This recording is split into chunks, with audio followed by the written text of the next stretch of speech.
Fala pessoal, sejam bem-vindos à nossa aula de Direito Tributário, nossa revisão de Direito Tributário para o TRF Segunda Região. Nós tivemos algumas pequenas falhas técnicas aqui, deu uns probleminhas aqui, mas já está tudo resolvido, nós podemos começar com tudo a nossa revisão de Direito Tributário. Nós vamos revisar aqui os principais aspectos dessa disciplina. Nós temos agora, que eu estou vendo aqui, 1.900 pessoas ao vivo.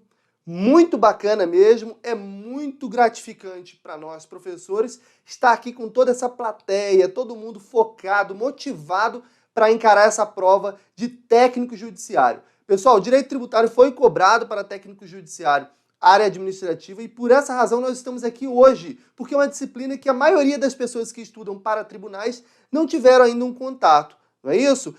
Muito provavelmente você já deve ter sido nosso aluno no Estratégia Concursos.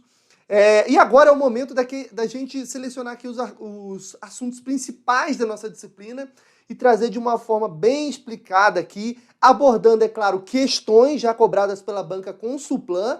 Esse é o objetivo, ensinar você a resolver questões da banca Consulplan. E eu acredito que nós vamos ser bastante precisos, considerando que a banca já cobrou em provas anteriores. Então fiquem muito atentos, tá? Fiquem bem ligados aí no que nós vamos trabalhar teoricamente e na resolução das questões. Então nossa aula será bem dinâmica, teoria e questões. Esse será o andamento da aula e eu espero que você aproveite bastante. Tá bom, pessoal? Então eu acho que nós podemos começar primeiramente. Eu sempre costumo dizer para os meus alunos dos nossos cursos lá no Estratégia o seguinte: é impossível de estudar direito tributário, fazer uma prova de direito tributário sem ter o domínio pleno do conceito de tributo. Você não pode estudar direito tributário sem saber o que é tributo, não é isso? Até porque direito tributário é o ramo do direito público, não é isso? Que estuda, né? Que traz ali as regras, os princípios e as regras norteadoras da instituição, arrecadação e fiscalização de tributos, não é isso? Então você precisa saber o que é um tributo. Esse será, então, o início da nossa aula, conceito de tributo, tá? Antes de mais nada, nós precisamos saber o seguinte: qual é a norma, basicamente, que você precisa saber para estudar direito tributário para o TRF da segunda região? Você precisa conhecer a Constituição Federal, certo? Ali, a partir do capítulo que trata do Sistema Tributário Nacional, artigo 145, finaliza lá no artigo 162. E você também precisa dominar o Código Tributário Nacional. Não o Código Tributário Nacional por completo, é claro, porque tem dispositivos ali que são específicos para a cobrança de técnico judiciário. Até porque é uma norma antiga, outros dispositivos não foram recepcionados pela nossa Constituição Federal, mas você precisa conhecer muito bem essas duas normas. Então, o que nós vamos trabalhar aqui agora, conceito de tributo, foi previsto no artigo 3º do Código Tributário Nacional. Se você deseja abrir neste momento o seu Código Tributário Nacional, é a Lei 5.172 de 1966. Artigo 3º dessa lei, vem comigo, vamos começar aqui então, pessoal. Vamos começar a nossa revisão aqui agora. Vamos lá, pessoal. Conceito de tributo. Conceito de tributo, artigo 3º do CTN, correto? Artigo 3º do Código Tributário Nacional. Certo? O que diz o conceito de tributo? O que é um tributo? Ele diz o seguinte, pessoal: tributo é uma prestação pecuniária, certo? O que é uma prestação pecuniária, pessoal? É uma prestação em moeda. É uma prestação em moeda, tá bom?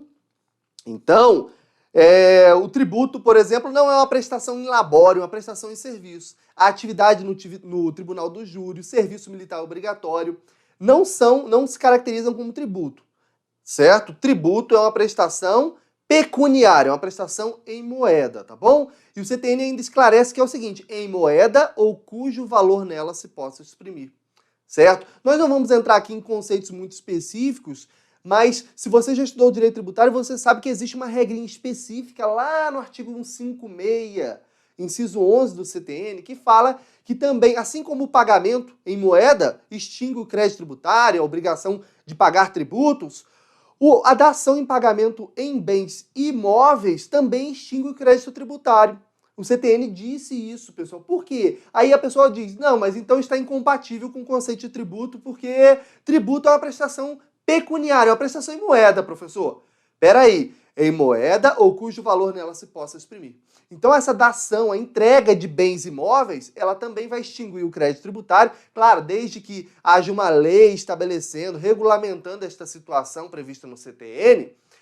A dação em pagamentos em bens imóveis vai extinguir o crédito tributário, vai quitar aquela dívida do contribuinte, assim como o pagamento em moeda, tá bom? Assim como o pagamento em moeda. Então, tributo, primeiro conceito, tributo é uma prestação pecuniária. Segunda observação importante, presta atenção, é uma prestação compulsória. O que é uma prestação compulsória? É uma prestação obrigatória. Prestação obrigatória. Eu gosto sempre de fazer essa análise com os meus alunos, tá? É o seguinte, pense do lado do fisco, da fazenda pública, quem vai cobrar o tributo, tá bom? E do lado do contribuinte. Então temos essas duas óticas. Sob a ótica do contribuinte, tributo é uma prestação compulsória, é uma prestação obrigatória. Isso significa que se o fato gerador, aquela situação que dá origem à obrigação de pagar um tributo, por exemplo, você é proprietário de um imóvel urbano, tá bom? Se você é proprietário de um imóvel urbano, você vai pagar IPTU, certo? Então, ocorreu o fato gerador do IPTU, você vai estar submetido àquela obrigação e ela é uma prestação compulsória. Você vai ter que pagá-la mesmo que você não queira, independentemente da sua manifestação de vontade. Essa é a ideia. Professor, mas você disse ótica do contribuinte e ótica do fisco. Ótica do contribuinte, tributo é uma prestação compulsória. Agora olha comigo aqui, ó. Já vou pular, já vou para a última observação aqui. Depois nós voltamos nas demais. Tributo também é uma prestação cobrada por atividade vinculada, atividade administrativa vinculada, tá bom? Atividade administrativa vinculada. E aqui, pessoal, nós estamos tratando na ótica do fisco. Olha só, sob a ótica do contribuinte, o tributo ele deve ser pago, não é isso? Ele deve ser pago mesmo que a pessoa não queira pagar. Lembre-se do caso do IPTU. Ele vai pagar mesmo que ele não queira, tá? Sob a ótica do fisco, é cobrada mediante atividade administrativa plenamente vinculada. Então, é uma atividade vinculada, tá? Se é uma atividade vinculada, o agente público que está cobrando, olha, a ótica do fisco, quem está cobrando, o agente público que está cobrando, ele não pode julgar se é conveniente, se é oportuno, aquelas características do ato administrativo discricionário, não é isso? Ele não pode fazer esse juízo de oportunidade, conveniência de forma alguma. Ele vai ter que cobrar, porque se o tributo é devido, ele tem que cobrar e o contribuinte deve pagar, tá bom, pessoal? Então essas duas óticas, fica bem tranquilo da gente ilustrar duas características importantes sobre o conceito de tributo. Vamos dar continuidade. Tributo, pessoal, não se confunde com multas. Tributo é uma prestação que não constitui sanção por ato ilícito. Então, tributo é diferente de multa, tá? Tributo é diferente de multa, ok? Não é a mesma coisa. Tributo não tem caráter punitivo, tá bom? Tributo não tem caráter punitivo. A multa tem um caráter punitivo, ok? Então, vem comigo, olha só. Ainda, tributo é uma prestação instituída em lei, tá? Tributo é uma prestação instituída em lei. Lá no artigo 150, inciso 1, da nossa Constituição Federal, é previsto o princípio da legalidade tributária, que não é permitido exigir, não é isso? Ou aumentar tributos, se não houver uma lei que estabeleça esta determinada situação. Então, todo e qualquer tributo deve ser instituído por lei. Todo e qualquer tributo deve ser instituído por lei, tá bom? Então, vamos resumir aqui. Tributo é uma prestação pecuniária, em moeda, compulsória, obrigatória, não é isso? Instituída em lei, que não constitua sanção por ato ilícito e cobrada mediante atividade vinculada, atividade administrativa plenamente vinculada. Pessoal, memorizem este conceito, é muito importante. E agora, vamos aqui visualizar o seguinte, ó, uma questão de prova já, pessoal. Vamos aqui verificar essa primeira questãozinha aqui da nossa aula. Assinale a alternativa incorreta. Sempre que uma questão, pessoal, na hora de realizar a prova, sempre que uma questão mencionar alternativa incorreta, que é o que foge à regra, que seria solicitar a alternativa correta, você já marca V ou F ao lado das assertivas, tá bom? Para poder facilitar na hora de marcar o X no lugar correto. Não vá perder pontos preciosos com esse detalhe tão básico, tá, pessoal? Vamos lá, então. Segundo o conceito de tributo do Código Tributário Nacional, este, dentre outros pontos, é compulsório e em moeda ou cujo valor nela se possa exprimir. Exatamente, tributo é uma prestação compulsória e também uma prestação em moeda ou cujo valor nela se possa exprimir. Alternativa A, correta. Alternativa B, pelo Código Tributário Nacional, a sanção por ato ilícito é considerado tributo. Preste atenção.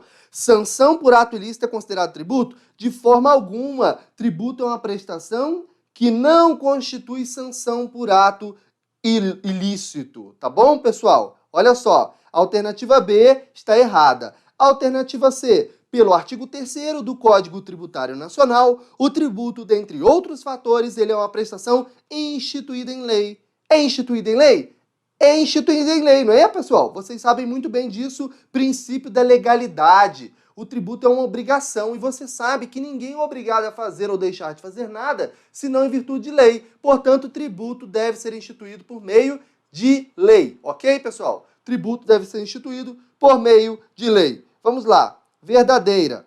Segundo o Código Tributário Nacional, o tributo, dentre outros aspectos, ele é cobrado mediante atividade administrativa vinculada. Olha a ótica do fisco. O fisco, o agente público, vai cobrar. Ele está obrigado a cobrar. Então, verdadeira. E agora, como a questão solicitou a alternativa incorreta, vamos analisar qual é a errada. A alternativa B é a alternativa errada, tá bom, pessoal? Muito cuidado com isso aqui. Vamos continuar agora. Bom, nós sabemos o que é tributo. Você já sabe as 5 definições do conceito de tributo, lá no artigo 3º do CTN. Depois vale a pena dar uma conferida novamente, ok, pessoal? E agora nós precisamos saber um pouco mais sobre espécies tributárias. Quais são as espécies tributárias previstas no nosso sistema tributário nacional? Quais são as espécies tributárias previstas em nosso sistema tributário nacional?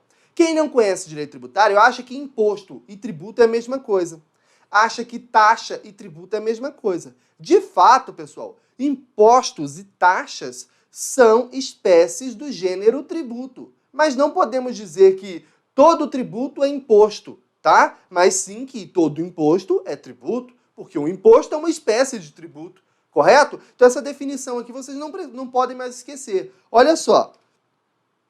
São espécies tributárias previstas no nosso sistema tributário nacional, tá bom? Após o advento da Constituição Federal, olha só, após a Constituição Federal de 88, nós temos 5 espécies tributárias, tá bom?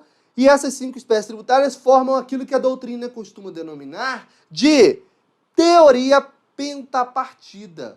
Teoria pentapartida, 5 espécies tributárias, ok? Teoria pentapartida. Bom, pessoal, é o seguinte, então. Quais são as espécies do nosso sistema tributário nacional? Vamos a elas. A primeira delas são os impostos, tá? Impostos. Eu vou falar um pouquinho sobre cada uma dessas espécies tributárias, de forma bem resumida, evidentemente, mas é importante nós conhecermos cada uma delas. Então, vamos lá. A primeira são os impostos. A segunda delas são as taxas. Também temos as contribuições de melhoria, os empréstimos compulsórios e as contribuições especiais ou apenas contribuições, tá bom? Ok. Ou contribuições. Vamos lá. Vamos lá, pessoal. Continuando aqui, então. A primeira espécie tributária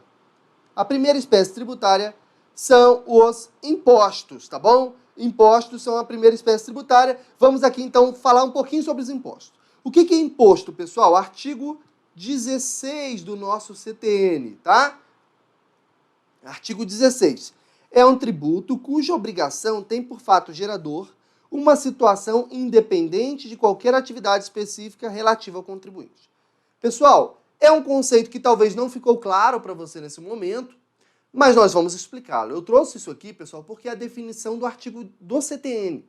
Como a tendência da Consulplan é abordar a literalidade do Código Tributário Nacional, nós trouxemos aqui a literalidade do texto do Código Tributário Nacional. Mas pense bem, imposto é um tributo. A obrigação de pagar imposto, pessoal, ela não depende, tá, ela não depende de que o Estado realize uma atividade estatal, uma atividade específica, relativa a você que está pagando o imposto. Voltemos ao caso do IPTU. Você paga IPTU por quê? Porque é proprietário de um imóvel urbano. E isso, pessoal, independe se o Estado asfaltou a sua rua, se ele está prestando o serviço de coleta de lixo na sua rua, pouco importa. O fato gerador, isto é, a obrigação de pagar imposto, ela surge de um fato do contribuinte. Qual é o fato do contribuinte? Ó, pensa bem, propriedade do imóvel. Quem tem a propriedade do imóvel? O contribuinte. Então, um fato do contribuinte, certo? Não é um fato do Estado. Vamos pensar agora no imposto de renda. Por que a gente paga imposto de renda? Porque nós trabalhamos e oferimos renda. Você trabalhou e oferiu o seu salário, não é isso? Como técnico judiciário do TRF, então você vai ser tributado pelo imposto de renda. É um fato do contribuinte. Essa é a ideia dos impostos, ok? Porém, claro, como exemplo de impostos, nós podemos citar aqui aqueles que nós já comentamos. IPTU, imposto de renda, você também conhece muito bem o ICMS, não é isso? Mas existem vários outros, tá? Bom, ao contrário dos impostos, as taxas, pessoal, elas têm uma natureza bem distinta dos impostos, tá? Por quê? Porque, olha só, a taxa ela pode ter como fato gerador, isto é, o que vai gerar a obrigação de pagar taxa. Olha só, qual é a obrigação de pagar taxa? De onde ela pode sair? Pode sair do exercício regular do poder de polícia ou a utilização efetiva ou potencial de um serviço público específico e divisível prestado ao contribuinte ou posto à sua disposição, tá? Preste atenção, olha só que interessante. Em ambos os casos, exercício regular do poder de polícia, serviço público específico e divisível. Pessoal, em ambos os casos, o Estado está realizando uma atividade em relação ao contribuinte. Está realizando o poder de polícia, e aqui eu não estou falando da polícia judiciária, eu estou falando da polícia, o poder de polícia administrativo, aquele relacionado à atividade de fiscalização, certo? A fiscalização de atividades potencialmente poluidoras, não é isso? Vai limitar o direito daquelas pessoas que estão exercendo aquelas atividades de risco em benefício da coletividade. Então essa é a ideia do poder de polícia. E em contrapartida da realização dessa atividade do Estado, qual seja o poder de polícia, o que vai ocorrer? Vai ocorrer a cobrança de uma taxa de polícia. Também temos a taxa de serviço, que aí no caso não seria poder de polícia, seria a prestação de um serviço público, tá?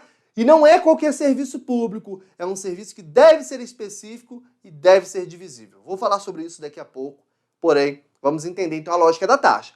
Qual é o fato da taxa? É uma atividade estatal, exercício do poder de polícia, serviço público, ok? Diferentemente do que ocorre com os impostos. Tome cuidado com isso aí, tá, pessoal?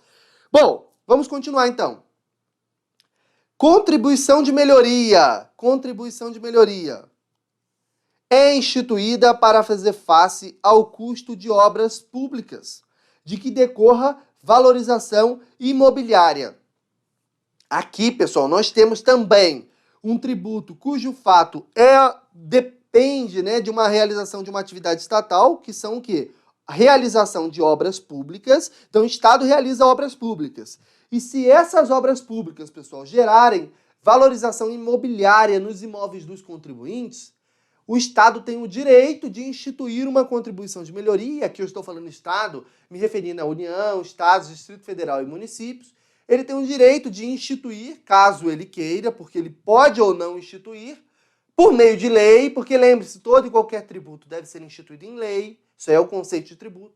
Ele pode instituir por meio de lei uma contribuição de melhoria. E aí ele vai cobrar ali uma contribuição de melhoria por conta daquela valorização imobiliária que gerou no patrimônio dos contribuintes. Faz sentido? É injusto? De forma alguma. O fundamento ético-jurídico da contribuição de melhoria, pessoal, é o enriquecimento sem causa. O Estado utiliza recursos da coletividade, constrói ali pontes, viadutos, e aí determinadas pessoas são beneficiadas porque os seus imóveis se valorizam. Porém, os recursos utilizados são da coletividade, tá? Então, algumas pessoas se beneficiam de um recurso que pertence à coletividade. Essa é a ideia da contribuição de melhoria, ok? Então vamos continuar aqui. É um conhecimento bem sucinto acerca de cada uma das espécies tributárias, tá bom? E olha só, empréstimo compulsório. Empréstimo compulsório está lá no artigo 148 da Constituição Federal. Artigo 148 da Constituição Federal fala que a União, tá bom? A União pode instituir empréstimos compulsórios nas seguintes situações. Olha, presta atenção. Se ocorrer essas situações que eu vou comentar aqui, aí sim a União pode instituir empréstimo compulsório. Se essas situações não ocorrerem, aí a União não pode instituir empréstimo compulsório, tá bom? Da mesma forma, a contribuição de melhoria, lembre, a União não, todo e qualquer ente federado pode instituir contribuição de melhoria quando aquele ente, realiza uma obra pública e essa obra pública, ela gera valorização imobiliária para as pessoas. Tá bom? Mas nesse caso do empréstimo compulsório é bem específico, preste atenção. Isso é importante, pessoal. Pode cair na prova. A União, neste caso aqui, nós temos que apenas a União pode instituir, tá, pessoal? Apenas a União. Então, a União, olha só, a União pode instituir empréstimos compulsórios e, neste caso, nós temos uma restrição. Não é qualquer lei que vai instituir o empréstimo compulsório. Deve ser uma lei complementar. Deve ser uma lei complementar. Veja bem, em regra, os tributos são instituídos por meio de lei. Qual lei? Lei ordinária. Alguns casos específicos da Constituição Federal, lei complementar. Empréstimo compulsório é um desses casos. Então, memorize, tá? Porque empréstimo compulsório pode cair na sua prova. Olha só. Então, vem aqui, ó. E observe as hipóteses que autorizam a União, por meio de lei complementar, a instituir empréstimo compulsório. Despesas extraordinárias. Para atender a despesas extraordinárias decorrentes de calamidade pública, guerra externa ou até mesmo a iminência de guerra externa, tá? Nós estamos tratando de guerra externa, tá bom? E pode ser até mesmo a iminência de guerra externa. Ok, pessoal? Além disso, então nós temos duas situações. Primeira, calamidade pública. Segunda, guerra externa ou sua iminência.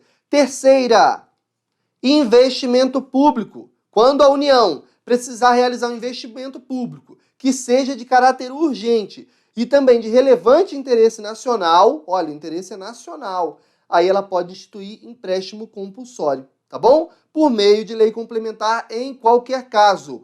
E aí vem uma pegadinha de prova. A União pode instituir empréstimo compulsório por medida provisória para atender a despesa extraordinária decorrente de guerra externa. Olha só que interessante. Você é condicionado a responder que pode, porque medida provisória é um caso extremo, guerra externa. Não, pessoal. Por quê? A nossa Constituição Federal, ela veda que uma medida provisória trate de temas reservados à lei complementar. Então, nesse caso, pessoal, medida provisória não pode fazer a vez de uma lei complementar, de forma alguma, tá bom? De forma alguma, ok? Então, vamos lá. Contribuições especiais, mais uma espécie tributária. Contribuições sociais, nós temos, pessoal, várias contribuições especiais, tá?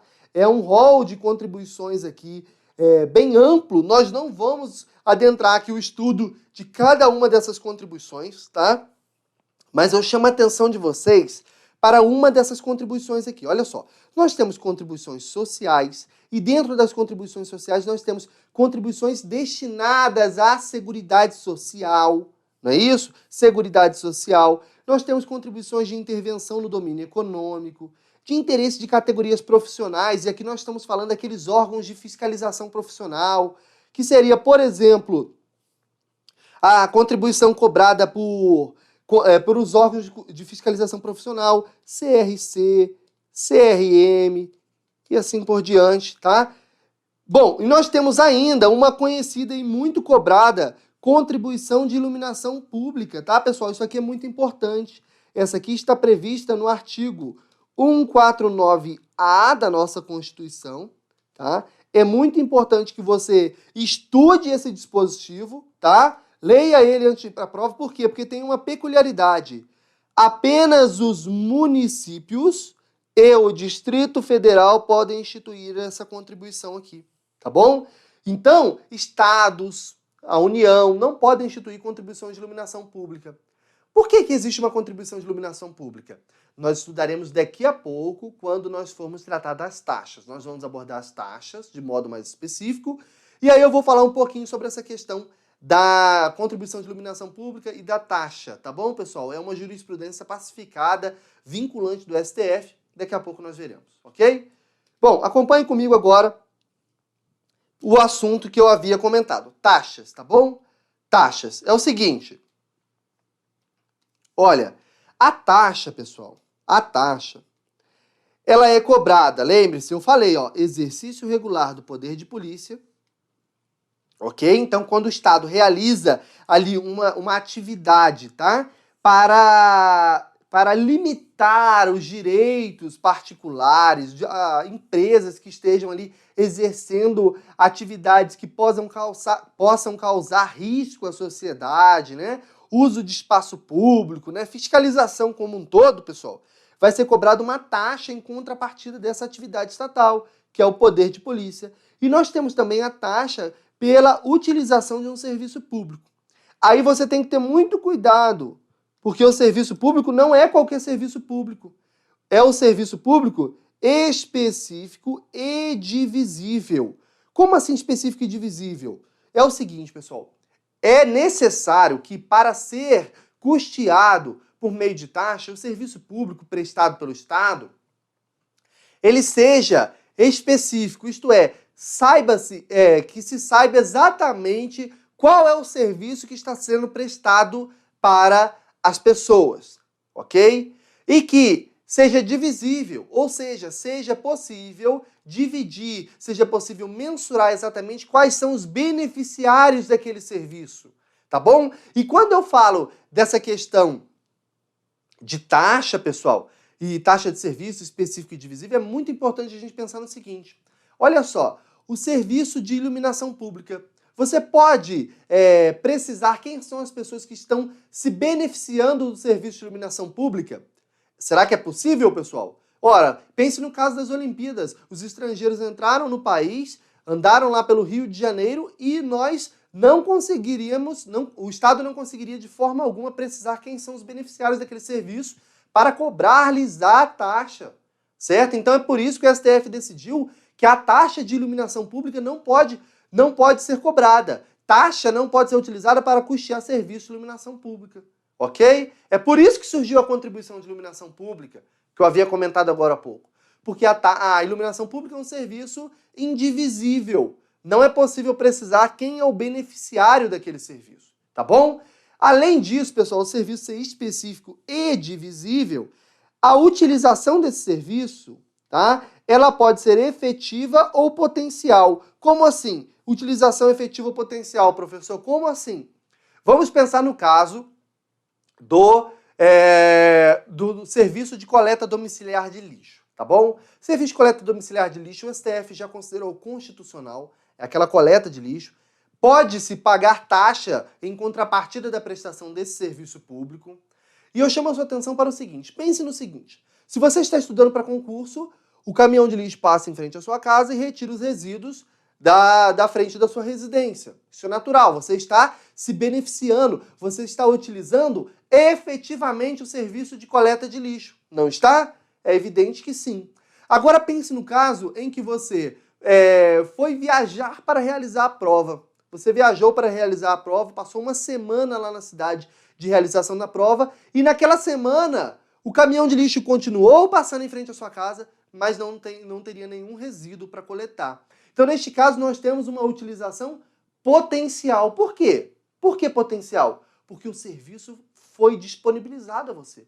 O caminhão de lixo passou na porta da sua residência, mas você não utilizou. Utilização potencial é esta situação, tá, pessoal? Utilização efetiva ou potencial. Competência. Quem pode instituir uma taxa, seja a taxa pelo exercício regular do poder de polícia, seja a taxa pela utilização de serviço público, em qualquer caso, a competência aqui é de todos os entes federados no âmbito de suas respectivas atribuições, tá? União, Estados, Distrito Federal e municípios. Agora é o seguinte, pessoal, muito cuidado com essa palavra-chave que eu deixei em vermelho. E, tá bom, pessoal? E, não é ou. O serviço deve ser específico e divisível. Não é específico ou divisível. Específico e divisível. Se cair na prova, você vai lembrar do professor Fábio, tá bom? Então vamos lá. Bom, agora como eu havia comentado, o STF já sumulou, súmula vinculante 41, que o serviço de iluminação pública, ele não pode ser remunerado mediante taxa. Tá bom? Por quê? Porque ele não atende aos critérios previstos no CTN, que o serviço seja específico e divisível. Tá bom? Vamos lá, continuando. Súmula vinculante 19.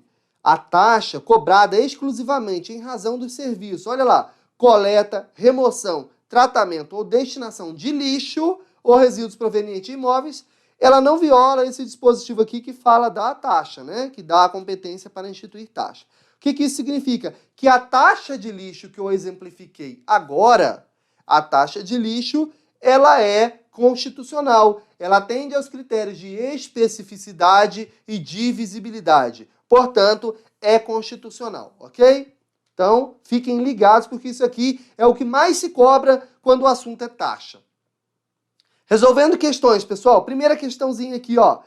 Vamos lá. O serviço de iluminação pública, ele não pode ser remunerado mediante taxa.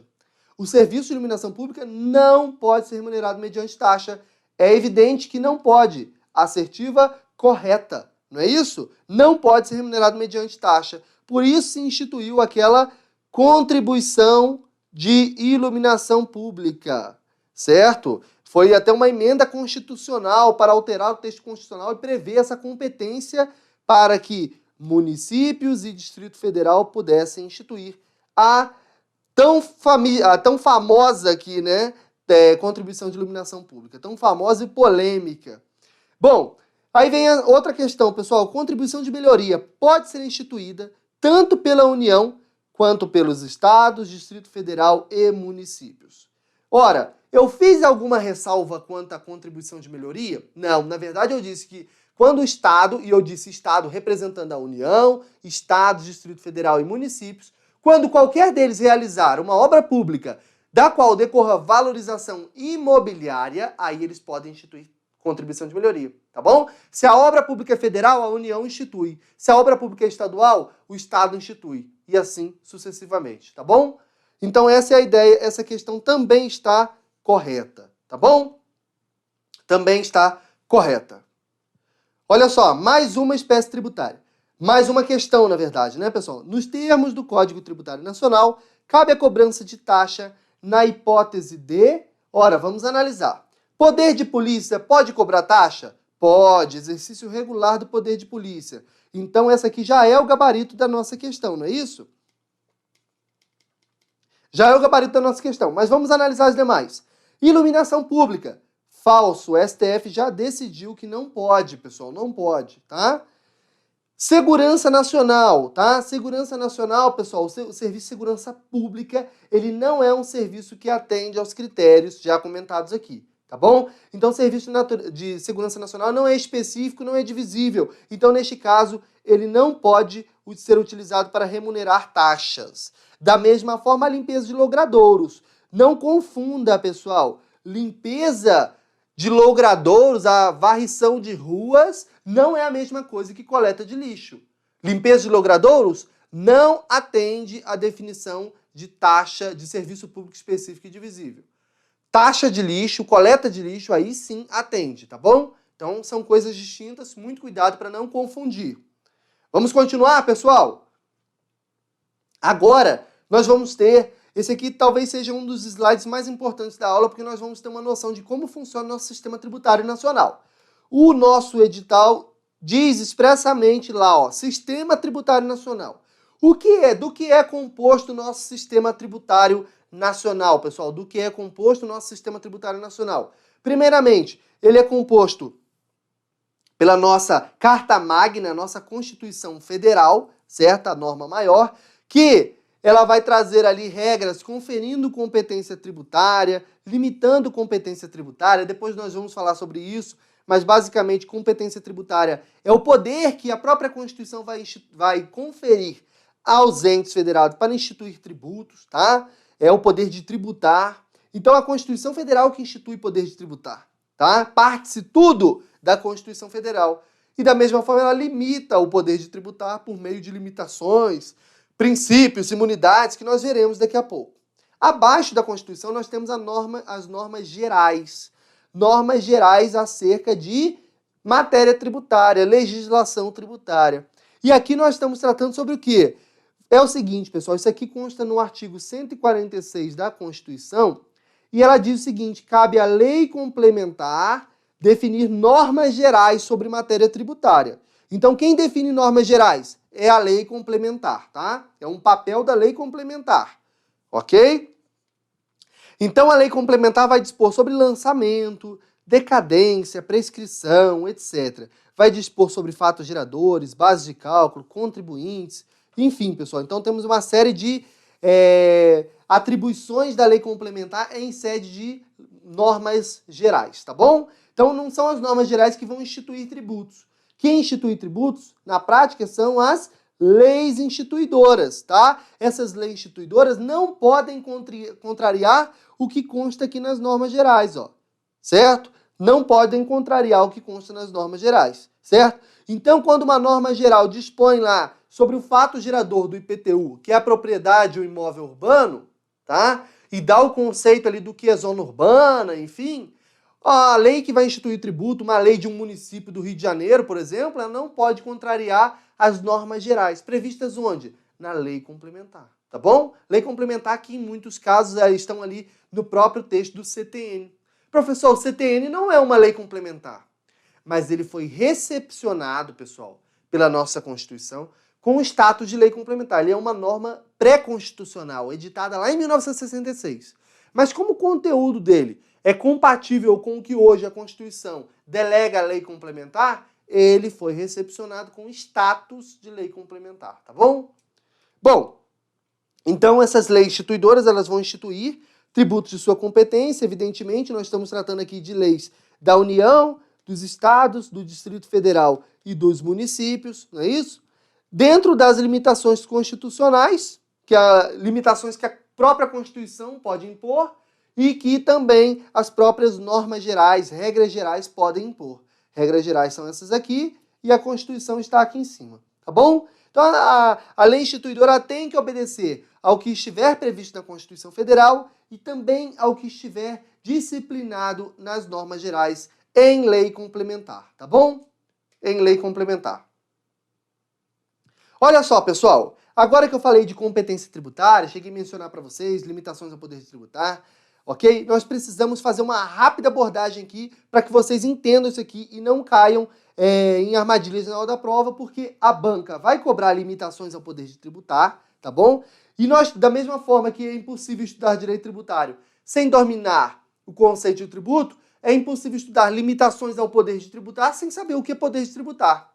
O que é poder de tributar, pessoal? Olha, poder de tributar, poder para instituir tributos, certo? Poder para editar uma lei que vem instituir tributos. Exemplo, quando a União edita uma lei federal para instituir o imposto de renda, certo? Então ela está exercendo a sua competência tributária, exercendo o seu poder de tributar.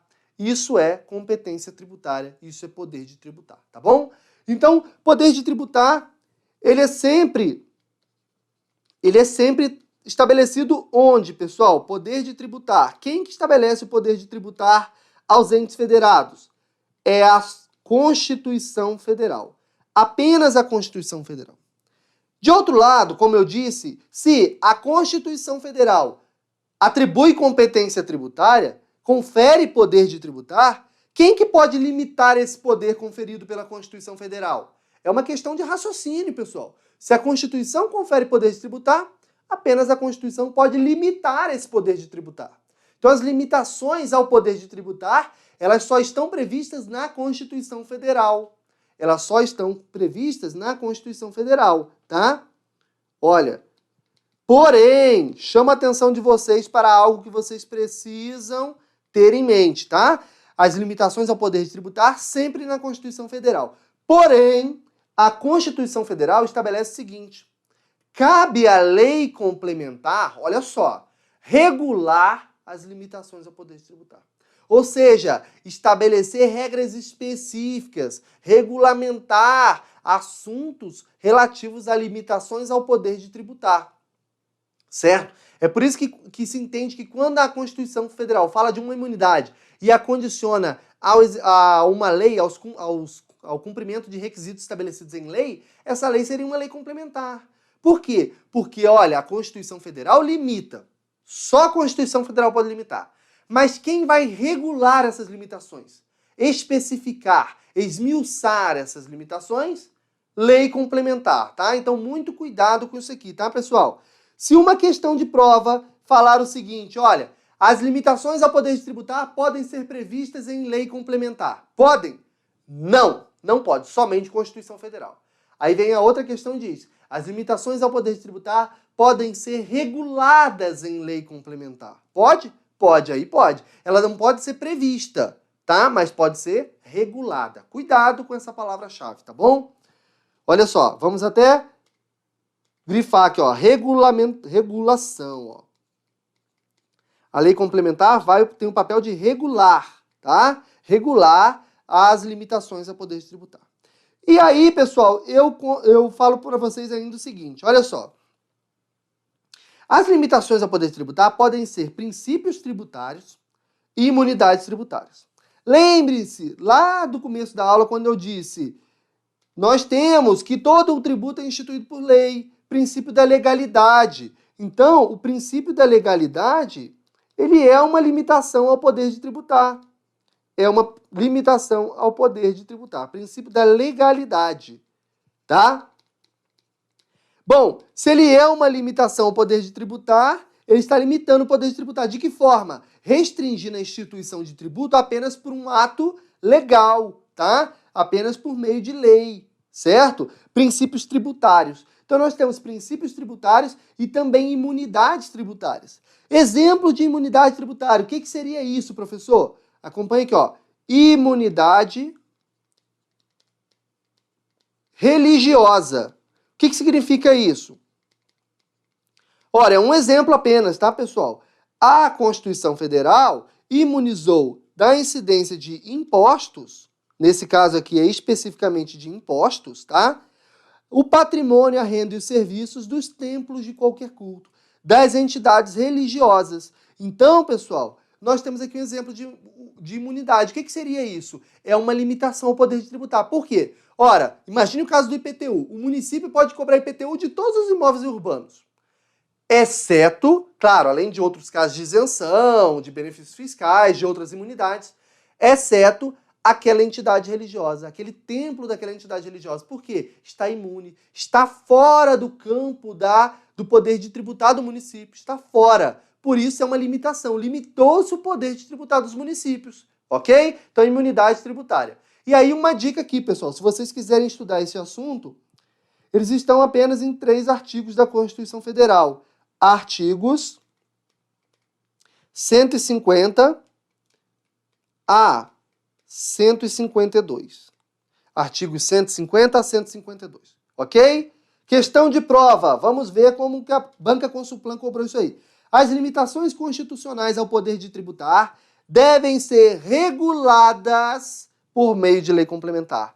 Correto ou errado? Correto. Está correto. Por quê? Está falando de regular. Se falasse de devem ser previstas, aí você colocaria falso. Não é isso? Falso e errada. Mas no caso está falando de regulação, está correta. Tá bom, pessoal? Vocês entenderam bem essa questão do Sistema Tributário Nacional, Constituição Federal, normas gerais, instituição de tributos, certo? E também essa questão da competência tributária com a limitação à competência tributária. É importante, pessoal, ficar muito atento quanto a isso aí. Pode ser cobrado na prova do concurso, tá bom? Olha só. Continuando agora, então. Agora, nós vamos tratar sobre obrigação tributária. Obrigação tributária, tá? O que nós precisamos saber sobre obrigação tributária? Preste atenção, pessoal. Obrigação tributária. Olha só. Obrigação tributária, pessoal, ela pode ser dividida em principal e acessória. Então, nós temos 2 tipos de obrigação tributária. Toda e qualquer obrigação tributária ela tem como objeto o pagamento de tributo? Não, não. Nós temos obrigação tributária, principal e acessória. A principal, pessoal, ela tem sim como objeto o pagamento de tributo. Só tributo? Não, penalidade também. Olha só que interessante. Isso aqui consta lá no artigo 113 do CTN, tá? Artigo 113 do CTN, ele diz que a obrigação tributária pode ser principal ou acessória. Na obrigação tributária principal, ela possui caráter pecuniário. O que significa isso? Entregar dinheiro ao fisco. Mas esse entregar dinheiro ao fisco pode ser tanto tributo ou multa, penalidade pecuniária, multa decorrente da prática de infrações à legislação tributária. Professor, agora confundiu tudo, porque você disse lá no começo da aula que tributo não se confunde com multa. Agora você está falando que obrigação tributária principal tem como objeto pagamento de tributo e multa, né? Mas é assim mesmo, pessoal. Tributo não se confunde com multa. Mas a obrigação tributária principal, ela pode ter como objeto pagamento de tributo e penalidades decorrentes da prática de ilícitos tributários. Tá bom? Então essa é a ideia. Cuidado, tá? Obrigação principal, entregar dinheiro. Entregar dinheiro pode ser entregar dinheiro de qualquer modo, pode ser tributo e multa. Entregar dinheiro, obrigação principal, tá bom? E obrigação acessória, professor, o que seria? Prestações positivas ou negativas no interesse da fiscalização. Agora nós vamos lembrar do seguinte, nós estamos em março e você já deve ter ouvido notícias de que a Receita Federal já está disponibilizando todo o aparato para efetuar a declaração de imposto de renda, não é isso? Bom, a declaração de imposto de renda, pessoal, ela é uma prestação positiva, tá? Ela é uma obrigação acessória. O contribuinte está cumprindo uma obrigação perante o fisco, perante a Receita Federal, perante a União, que é entregar uma declaração, mas essa obrigação ela não tem caráter pecuniário, não tem caráter de entregar dinheiro. Então é uma obrigação acessória, tá bom? Qual que é o interesse dela? O interesse dela é a fiscalização do imposto de renda. Então é por isso que eu disse aqui, ó, prestações positivas ou negativas no interesse da fiscalização de tributos. Ela tem por objetivo auxiliar a Receita Federal a controlar a variação patrimonial dos contribuintes para a incidência do imposto de renda. Então é por isso que ela é uma obrigação acessória. Professor, mas e o pagamento do imposto de renda? Eu vou ter que pagar no imposto de renda também, não vou? Vai. Qual que é o... Pode ser que sim, né? Qual que é a obrigação do pagamento de imposto de renda? Obrigação principal.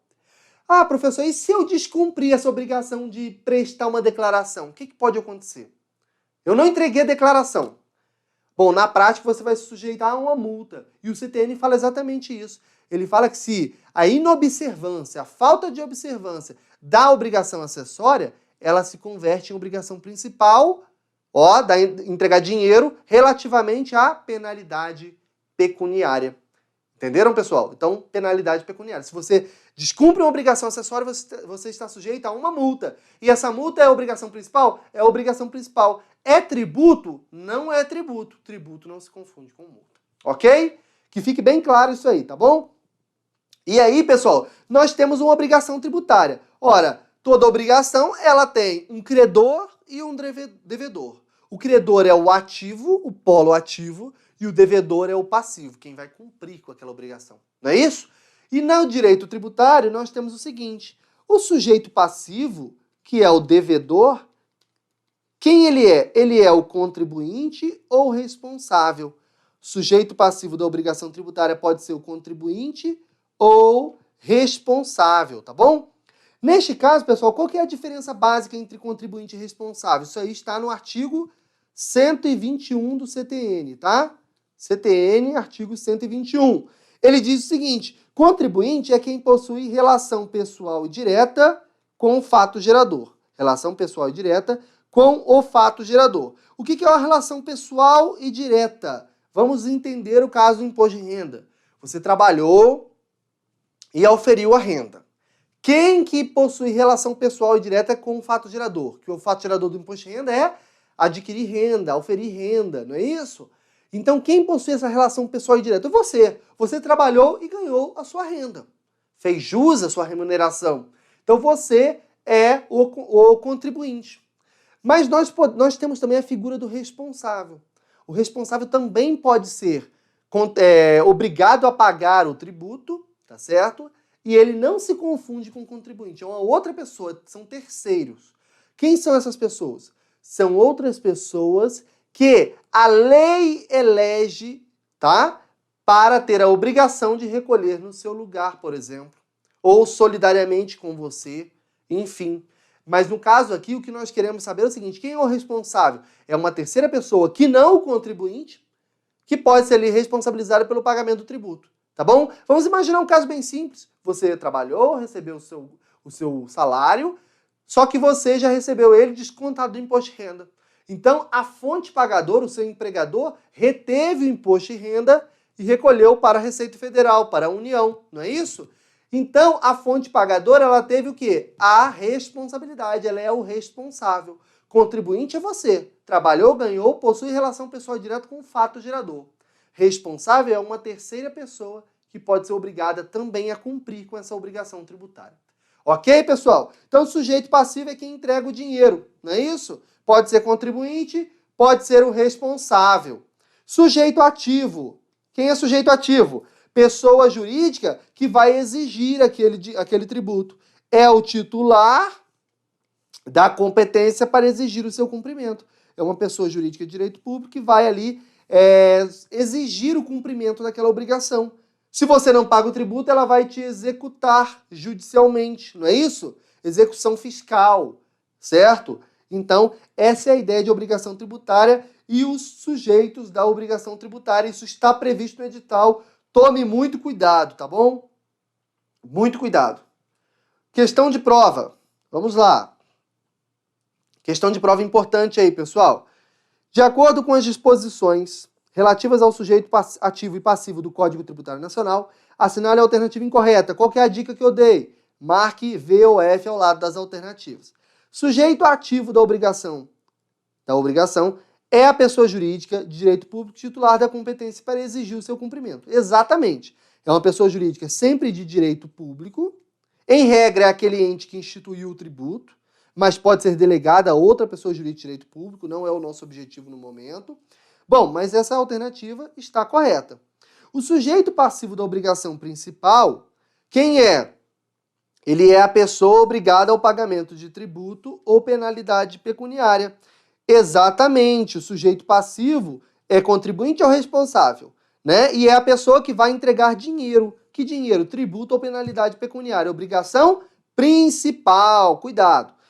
O sujeito passivo da obrigação principal de pagar um tributo ou penalidade, olha, até aí está correto, né?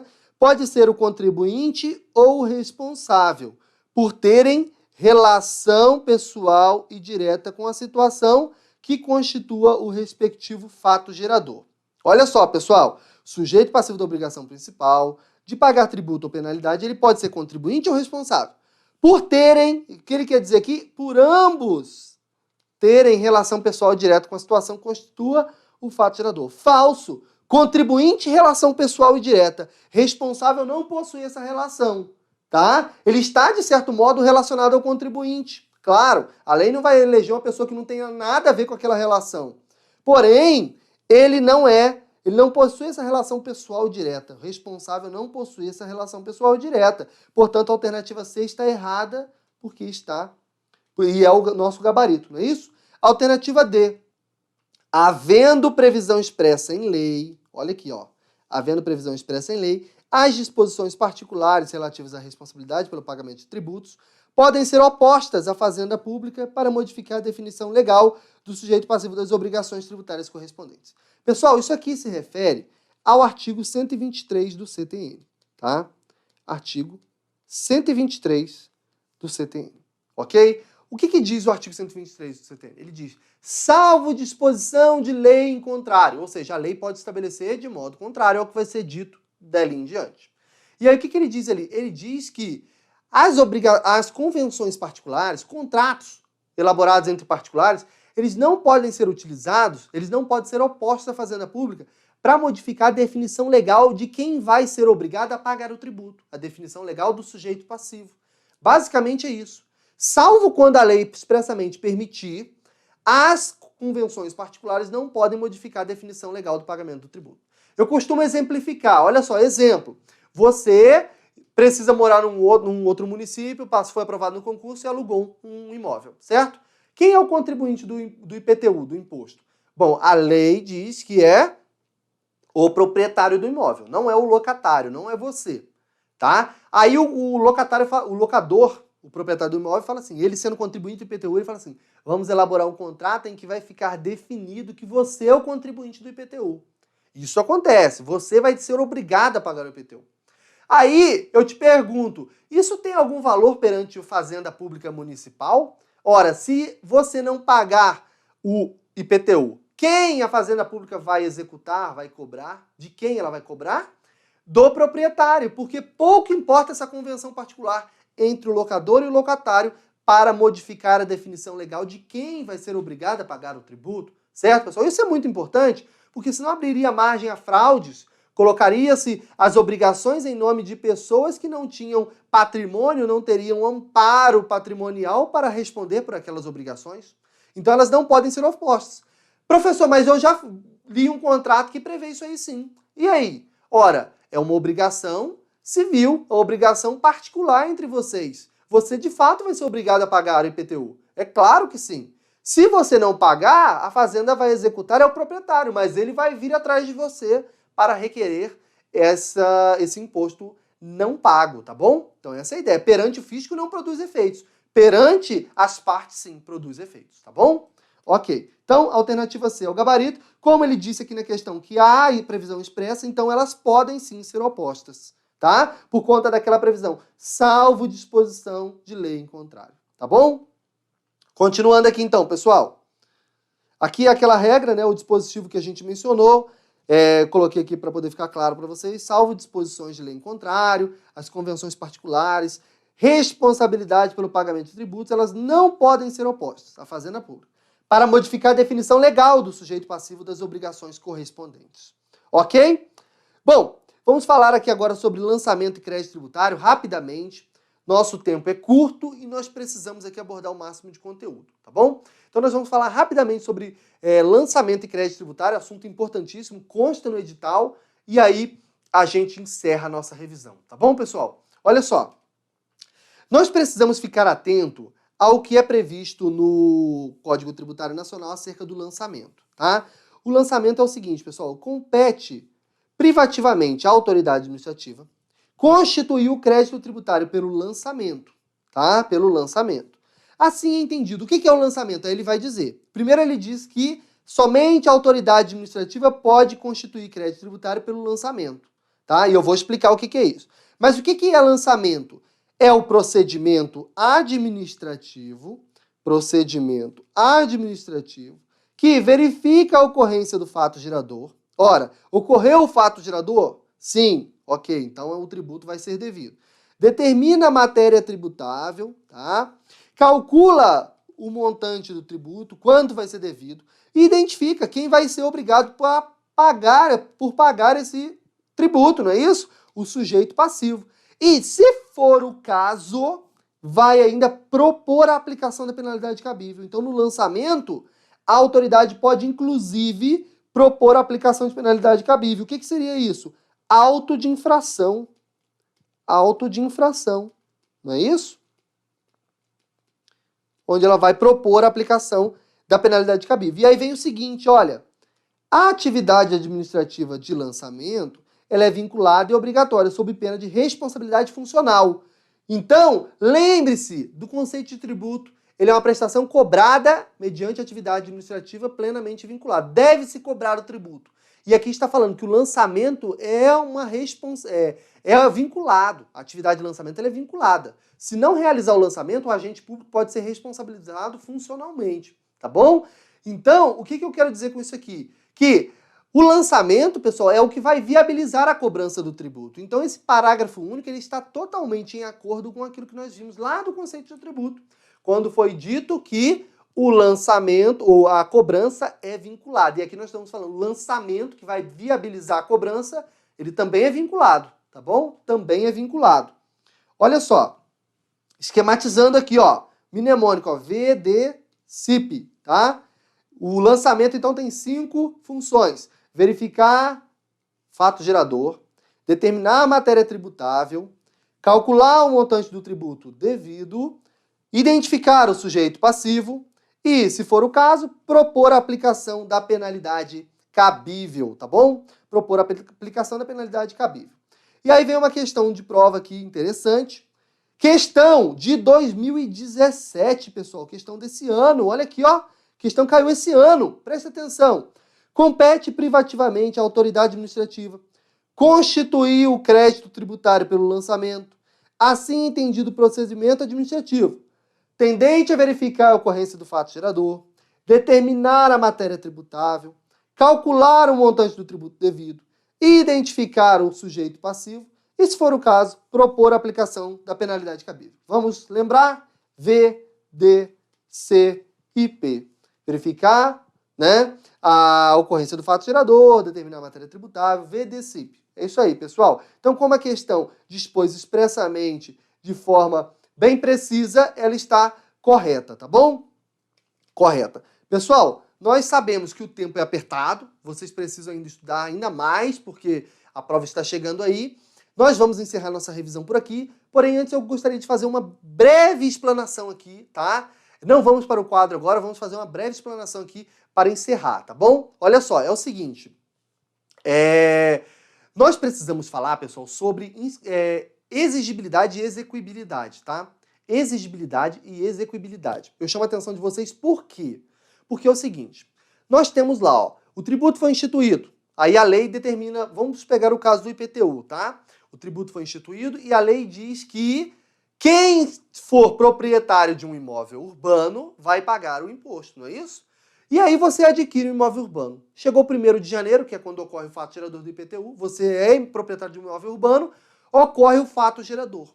É nesse momento, pessoal, para a gente esclarecer, que é uma visão bem ampla, é nesse momento em que, ocorrido o fato gerador, surge a obrigação tributária. Obrigação tributária principal de pagar o IPTU, não é isso? Então nós temos a obrigação tributária principal. Surgiu com a ocorrência do fato gerador do IPTU, não é isso? O fisco já pode cobrar? Fazenda Municipal pode cobrar? Ainda não. Por quê? Porque essa dívida ainda não foi não é exigível, tá? Quando que ela vai se tornar exigível? Com o lançamento, que acabamos de estudar. É quando, com o lançamento, o agente público vai verificar todos aqueles critérios, VDCIP, não é isso? Verifica a ocorrência do fato gerador, vai verificar, vai calcular, vai identificar quem vai pagar por aquilo, não é isso? E vai constituir o crédito tributário. E a partir desse momento, da notificação dessa constituição ao contribuinte, quando o contribuinte é cientificado, o crédito se torna exigível, o crédito se torna constituído e aquela dívida é exigível. Isso significa que ela pode ser cobrada, então ele vai ser notificado, cobrado, tá? E aqui nós estamos falando administrativamente. Por quê? Porque a cobrança judicial ela é em um momento posterior. Grave porque isso está no edital, tá? Então, ele constitui o crédito tributário pelo lançamento. A pessoa tem um prazo para pagar ou para impugnar, se ela discordar daquela cobrança. Pode impugnar. Mas digamos que a pessoa não pague e não ofereça a impugnação. O que vai ocorrer, pessoal? Vai haver a inscrição desse crédito em dívida ativa. Para quem já estuda processo civil, sabe que a certidão de dívida ativa, tá? Ela é um título executivo extrajudicial. Olha, presta atenção. A pessoa não pagou o tributo no tempo devido, tá? Então o fisco vai promover a inscrição daquele crédito tributário em dívida ativa. E aí, pessoal, o que ocorre? Extrai-se essa certidão de dívida ativa, que vai ser utilizada para aparelhar a execução fiscal, que é o quê? A cobrança judicial. Cobrança judicial desse crédito que não foi pago pelo contribuinte, tá bom? Execução fiscal. E aí eu chamo a sua atenção. É após a inscrição em dívida ativa que ocorre a execuibilidade do crédito tributário. Essa palavra está no edital, tá? Execuibilidade é após a inscrição em dívida ativa, tá bom? Após a inscrição em dívida ativa, execuibilidade. Após a constituição do crédito tributário pelo lançamento, exigibilidade. Cuidado, hein? Exigibilidade, execuibilidade. Preste muita atenção nisso aqui. E para finalizar aqui, pessoal, olha só. Para finalizar, convido vocês aqui a nos acompanharem nas redes sociais, Facebook, Prof. Fábio Dutra, YouTube e também o Instagram. Instagram sempre postando conteúdo bem relevante. Nos acompanhem lá no Instagram e fiquem por dentro aí do conteúdo relativo ao direito tributário. Tá bom, pessoal? Muito conteúdo relevante aí. E é o seguinte, nós vamos disponibilizar na nossa página do Facebook esses slides que nós abordamos na aula aqui. Nós temos ainda alguns slides adicionais aqui e nós vamos disponibilizar na página do Facebook, tá? Esses slides, tá bom? Da forma como estão aqui, para auxiliar o estudo de vocês nessa reta final, tá bom? Eu agradeço muito a presença de vocês aqui. Nós estamos com quase 2.000 pessoas ao vivo. Isso é muita coisa, pessoal. É muito bacana estar aqui com vocês nessa tarde de sábado, pessoal. É muito gratificante mesmo. Boa prova para vocês. Muita fé em Deus. Que Deus os abençoe e que vocês possam lograr a aprovação. Que todo aquele esforço durante todo esse período que seguiu aí após a publicação do edital seja recompensado. E vai ser muito gratificante, eu tenho certeza disso. Nos contem a aprovação posteriormente. Nós estamos aqui com as redes sociais abertas aqui para vocês nos comunicarem a aprovação, tá bom? Grande abraço então, pessoal. Bons estudos e até daqui a pouco com o professor Herbert Almeida, Direito Administrativo, para encerrar a revisão de hoje. Tá bom, pessoal? Valeu então. Um abraço, pessoal. Até mais.